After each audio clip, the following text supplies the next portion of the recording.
Hello বন্ধুরা, good morning. সকালবেলা জানালা খুলে দেখি প্রচণ্ড রোদ, মানে ফাটিয়ে গরম দেবে আজকে, আর দিয়েছিলই। আর নতুন বাড়িটা হচ্ছে, কাজ চলছে এখনও। নতুন বাড়িটা হলে কিন্তু বেশ ভালো লাগবে। আর এই ভিউটা কিন্তু আমার ভীষণ ভালো লাগে, তাই তোমাদের সঙ্গে শেয়ার করি। এগুলো কিন্তু সব আম গাছ।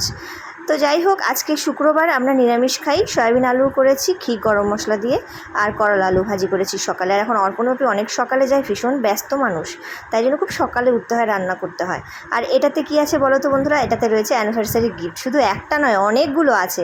তোমরা কালকে তোমাদের বড় ভিডিও চলে আসবে, কাল তোমরা দেখতে পারবে। তো যাই হোক, দুপুরবেলা খাওয়া দাওয়া করে একটু ঘুমিয়ে পড়েছিলাম। অর্পণ স্কুলে গেছিলো। আর এই যে বন্ধুরা, এটা সন্ধ্যেবেলার ক্লিপ। আম এখনও আমাদের বাড়িতে আম মানে আসছে আর কি, এখনও অনেকগুলো আম নিয়ে এসছে। আনারস, এদিকে দুধ। আর এই আমটা আমি এইভাবে খাই, আমার ভীষণ ভালো লাগে। মাঝে মধ্যে খেতে ইচ্ছে করলে গুঁড়ো দুধ দিয়ে এরকম করে খাই। তোমরা খেয়ে দেখো, ভীষণ ভালো লাগে। তো সব মিলে মিনি ব্লগটা ভালো লাগলে লাইক করো, আর যারা নতুন দেখছো সাবস্ক্রাইব।